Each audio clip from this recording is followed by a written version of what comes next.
Jailani radhiyallahu anhu berkata, wa ana likulli man asara marukuhu min jami'i ashabi wa muridi wa muhibbi ila yaumil qiyamah. Aku akan menolong siapapun yang cinta kepada aku, mahabbah kepada aku, terutama murid-muridku ila yaumil qiyamah, sampai hari kiamat. Mudah-mudahan dari ucapan beliau ini kita nanti akan mendapatkan syafaat dari beliau dan dikumpulkan kita dengan Rasulullah sallallahu alaihi wasallam. Kemudian beliau pun menyampaikan, wa ana narullahil muqaddah, aku adalah api yang dinyalakan. Maka siapa orang yang tidak bisa menjaga jarak dengan api yang sedang dinyalakan, maka dia akan terbakar. Dan siapa orang yang bisa menjaga jaraknya dengan Syekh Abdul Qadir Jailani, memiliki adab, memiliki akhlak, maka dia akan hangat badannya. Dan dengan keberkahan dan kemuliaan Syekh Abdul Qadir Jailani, ruhaniyahnya akan terang untuk menuju Allah Subhanahu wa ta'ala. Wa ana narullahil muqaddah, berapa banyak orang yang mulia karena cinta dengan Abdul Qadir Jailani, dan berapa banyak orang yang menjadi hina. Bahkan ada seorang wali yang tidak percaya dengan kewalian beliau, lalu diturunkan derajat kewaliannya. Jika seorang wali saja tidak menerima kewalian beliau, itu bisa diturunkan derajatnya oleh Allah. Lalu bagaimana dengan kita? Maka bukti kita ini adalah cinta dengan Syekh Abdul Qadir Jailani, kita mengamalkan thariqah. Karena tidak ada thariqah yang memperbanyak kalimat tauhid la ilaha illallah kecuali Sultanul Auliya Sayyidina Syekh Abdul Qadir Jailani. Kemudian Imam As-Sadzili menjelaskan, iyyaka wa mu'adati ahli la ilaha illallah fa inna laha al-wilayatal 'ammah wa in khatahu aw ja'u bi qurabil ardi khataya laqiyahumullahu bi mislihi maghfiratan wa man tasbutu wilayatuhu harumat muharabatuhu. Iyyaka bitahdzir ay tanbihul mukhatab ala amrin yajibul ihtiraj alaih, peringatan. Iyyaka wa mu'adati ahli la ilaha illallah, hendaknya kamu takut untuk memusuhi orang yang mengucapkan la ilaha illallah.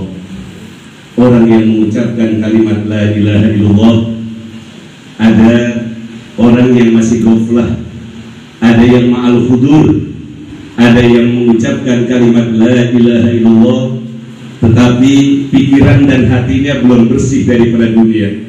Itu pun tetap secara lisan menurut Imam Ibnu Athaillah banyak fadilahnya dan faidahnya. Paling tidak di saat hati kita lupa dengan Allah, lidah kita basah dengan kalimat la ilaha illallah.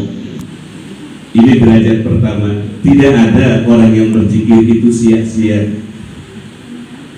Innallaha la yudhi'u ajral muhsinin. Dan Gusti Allah Subhanahu wa ta'ala pelaka niat-niatkan amal hamba-hambana anu melakukan kebaikan. Sanajan zikir lidah teu dibarengan ku hate tetep bae aya fadilahna. Komo deui lidahna la ilaha illallah, hatena inget kana asma jeung sifat Allah. Ini yang disebut dengan adzikru ma'al hudur.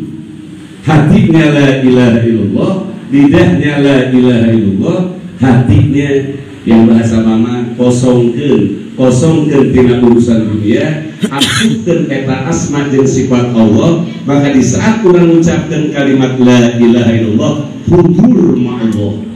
Itu tingkatan kedua. Maka manfaat zikir adalah untuk menghilangkan nafsu. hakikat ada thariqah dan ada tasawuf. Tasawuf mengajarkan kita untuk membersihkan hati dari penyakit-penyakit hati.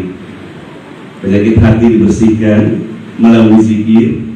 Tapi kalau sudah lari hakikat, bukan lagi membersihkan hati dari penyakit-penyakit hati, tetapi menghilangkan semuanya selain Allah Subhanahu wa Ta'ala.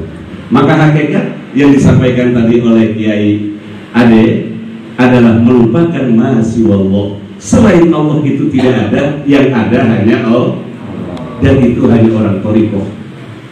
Maka hati-hati dengan orang yang rajin mengucapkan kalimat la ilaha illallah, karena mereka itu ada wilayah ta'amah, mendapatkan kecintaan dari Allah Subhanahu wa Ta'ala. Fahum awliyaullah. Mereka yang mengucapkan la ilaha illallah adalah kekasih-kekasih Allah, siapapun mereka.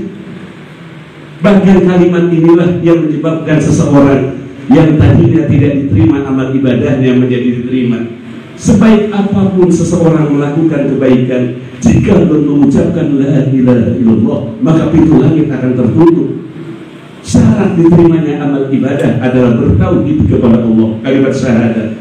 Maka hati-hati dengan orang yang mengucapkan la ilaha illallah.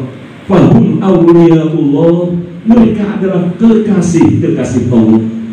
Seandainya orang yang mengucapkan kalimat la ilaha illallah datang kepada Allah dengan dosa yang begitu banyak, qurabil ardi khotoya, ini bumi dipenuhi oleh dosa orang yang mengucapkan la ilaha illallah, laqiyahumullahu bimisliha maghfiratan.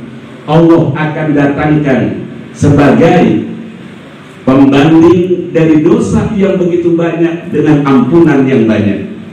Maka man maddaha, man qala la ilaha illallah wa maddaha, sing sahajalna anu ngucapkeun kalimat la ilaha illallah lalu memadkeun manjangkeun kana lakna Gusti Allah Subhanahu wa Ta'ala bakal ngahampura dosana 4.000 dosa gede. Lamun sakali urang ucapkeun la ilaha illallah 4.000 dosa. Bimithliha maghfiratan.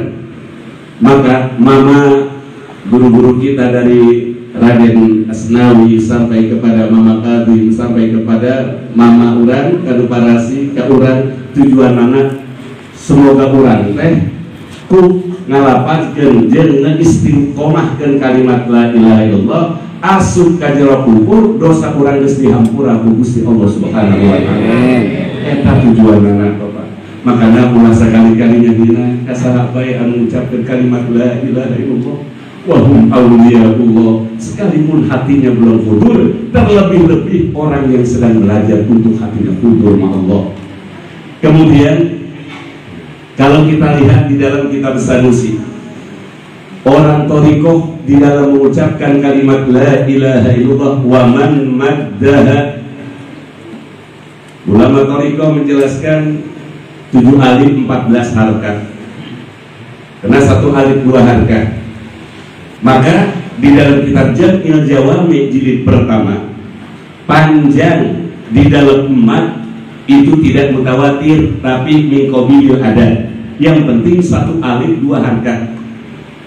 Kemudian wa man maddaha, ulama thariqah menjadikan 7 alif 14 harakat.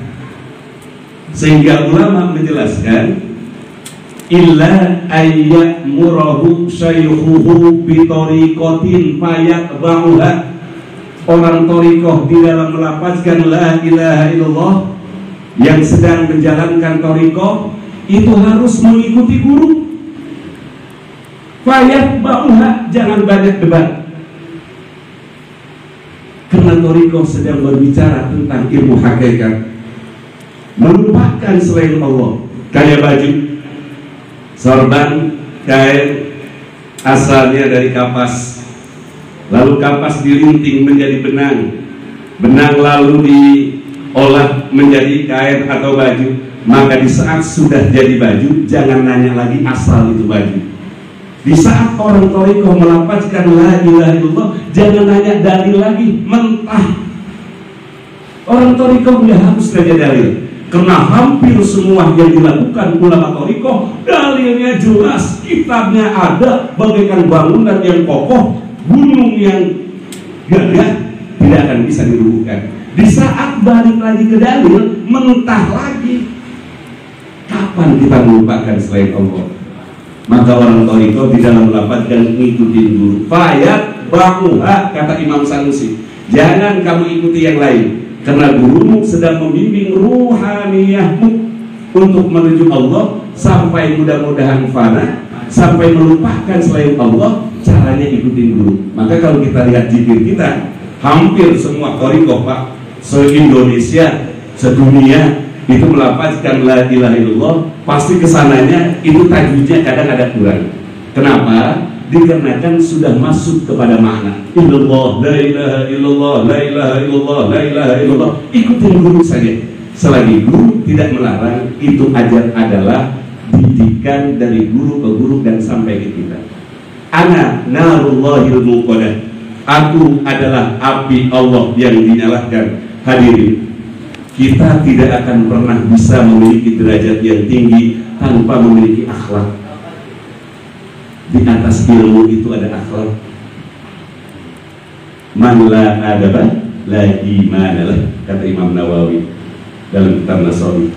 Sing saha jalma anu teu ngageduhan adab, sebenarnya eta jalma teu ngageduhan ilmu. Di atas ilmu ada adab. Untuk apa ilmu yang tinggi kemudian adab tidak ada? Bahkan orang diangkat derajat oleh Allah karena ada. Mari kita lihat, banyak pengamal thariqah ini yang bukan ahli kitab.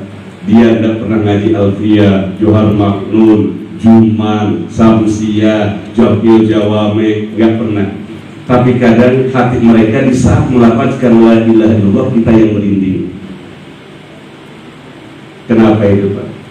Karena tadi orang di saat tidak merasa punya ilmu, terkadang ada ketawaduan. Tawadu itu adalah sofail muamalah. Untuk sampai terbukanya hati dekat dengan Allah, harus ada sofail muamalah. Apa sofail muamalah? Bersih di dalam kita mengamalkan perintah Allah dan mengikuti ajaran Rasulullah. Di saat dia melakukan sholat, melakukan sunnah-sunnah Rasulullah, tidak ada dirinya. Ini semata-mata pemberian dari Allah. Ini semata-mata ajaran dari Rasulullah. Sekalipun dia bodoh, dia mengikuti guru. Maka dengan dia memiliki adab, lalu dia menjadi bercahaya. Maka kalau kita lihat, banyak dari orang-orang yang latar belakangnya tidak baik, tatkala dia masuk thariqah lebih menjadi baik, sholatnya lebih terjaga, dan dia langsung bahasannya itu bahasan yang tinggi dalam thariqah. Seperti bahasan mama, kita lihat tentang fana. Mungkin mereka sifat 20 aja dalil-dalilnya belum ketahuan, tapi bahasannya sudah fana. Ngosongkeun hate, hadirkeun tadi asma dan sifat Allah. Kenapa Pak? Ikan asin, untuk menghilangkan asin pada ikan itu tidak bisa pakai air tawar. Di saat ikan asin kita ingin menghilangkan dari rasa asinnya, pakai air yang tawar itu tambah asin. Syarat untuk mengangkat asin pada ikan asin tadi harus menggunakan air asin yang asinnya melebihi pada asin yang ada pada ikan. Maka masukkan air itu ke dalam, masukkan ikan itu ke dalam air yang asinnya melebihi yang ada pada ikan itu. Tatkala diangkat, maka ikan akan menjadi tawar. Di saat orang sudah banyak dosanya, maka dia harus sofail muamalah, diperkenalkan tentang hakikat Allah. Di saat dia melihat hakikat Allah, memahami hakikat Allah, bahwa tidak ada yang bisa mengampuni dosa kecuali Allah. Allah mengampuni dosa bukan karena ibadah kita. Bisa saja sholat kita 200 rakaat, muraqabah kita sampai 3 muraqabah, kalau Allah tidak akan maafkan bisa saja. Tapi kalau hakikat, jika Allah akan memaafkan dosa seseorang, hanya kecil saja amal ibadah yang dia lakukan, tidak ada yang mustahil buat Allah. Maka dari situ orang menjadi lemah hatinya. ya Allah, dosaku lebih banyak dari ampunan, dosaku lebih banyak dari ampunanmu ya Allah, misalnya. Maka Allah jawab, siapa bilang justru seandainya sedunia ini melakukan dosa semuanya, itu akan diampuni hanya dengan satu rahmatku. Karena Allah maha luas rahmatnya. Bahasa Sayyidina Umar itu, ni'matil mu'alat wa ni'mal adlani.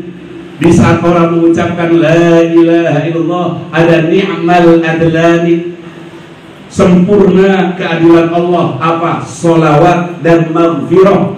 Di saat kita mengucapkan la ilaha illallah, ada sholawat. Sholawat di sini maghfirah dari Allah Subhanahu wa Ta'ala.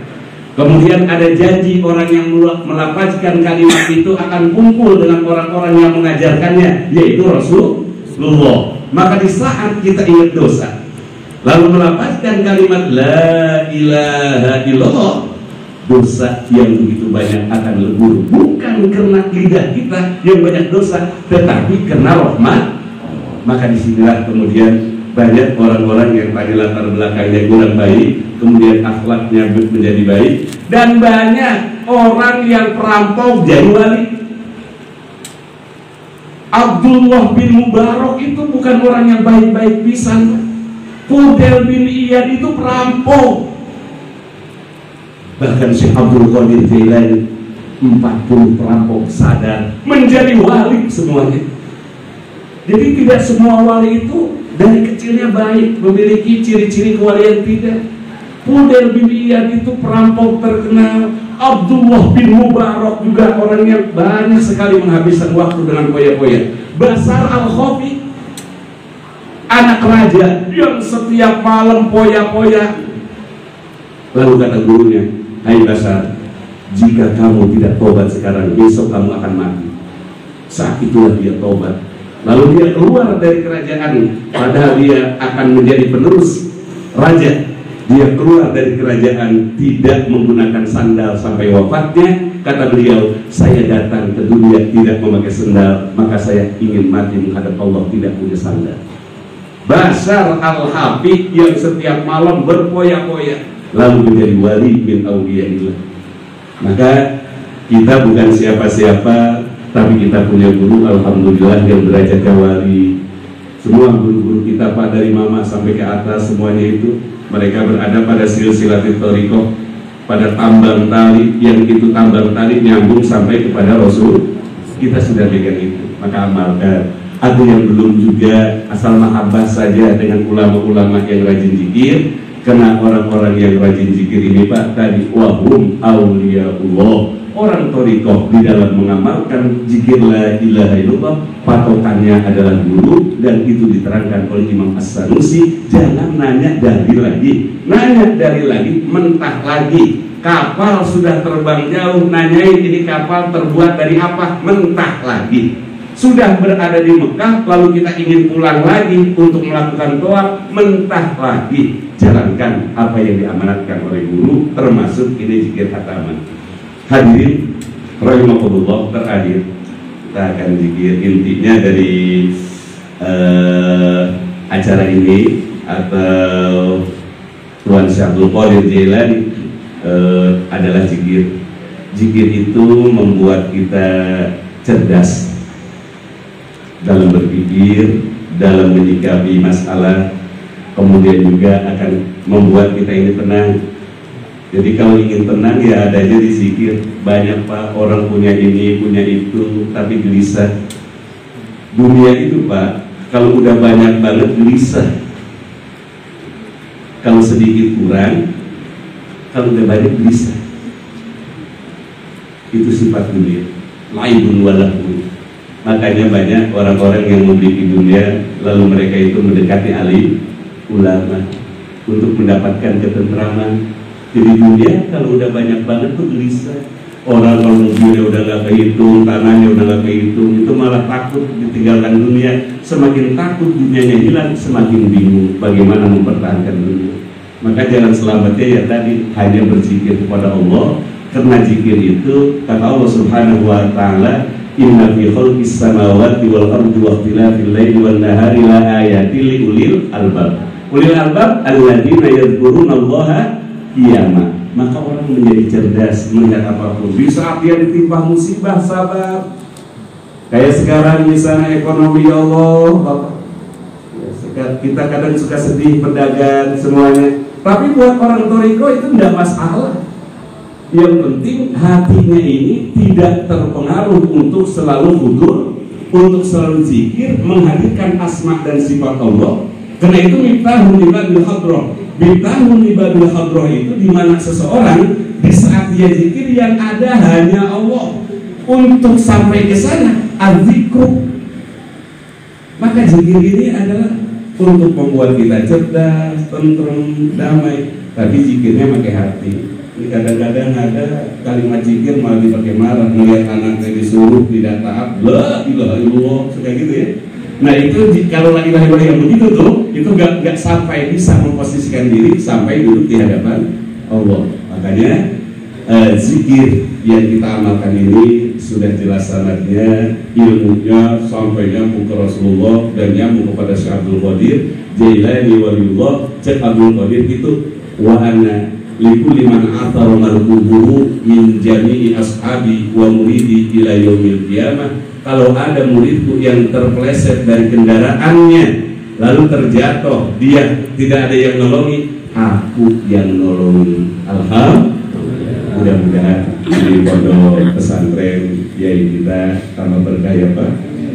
Saya sedikit cerita tentang beliau. Beliau ini amat dicintai oleh Mama. Bahkan nikah dengan istri sekarang pun itu yang memerintahkan Mama. Lalu saya sedang dididik oleh Mama, teman saya bicara Muzakaro ya, kayak Ujang ini. Alhamdulillah beliau ini sangat dicintai Mama, dicintai Umi. Mudah-mudahan mendapatkan berkah Mama. Dari sini akan bertambah, kemudian kemudahan, ilmunya lebih bermanfaat lagi. Dan saya tidak intinya, tolong doakan saya juga. Yang kita inginkan cuma satu Pak, mudah-mudahan husnul khotimah, mati dengan husnul khotimah. Itu saja kiranya yang bisa saya sampaikan. Jaga akhlak kita dengan para aulia, dengan para alim ulama. Di saat kita bisa menjaga akhlak, maka kita akan tampak kemuliaannya. Sebagaimana bulan, di saat dia menjaga akhlaknya dari matahari. Jika bulan terlalu dekat dengan matahari, maka bulan tidak memiliki cahaya. Tapi di saat bulan jauh dari matahari, tanggal 14 dan 15 dia akan jadi purnama. Seorang murid jika tidak punya akhlak dengan gurunya, sampai kapanpun tidak akan pernah naik derajat. Tapi di saat murid menjaga akhlak dengan gurunya, maka akan tampak keberkahan dirinya. Begitu juga para sahabat. Kenapa beliau mulia-mulia? Karena beliau menjaga jarak dengan Rasulullah. Tidak pernah memposisikan dirinya sama dengan Rasulullah kecuali Abu Jahal. Kenapa Abu Jahal celaka? Karena Abu Jahal memposisikan dirinya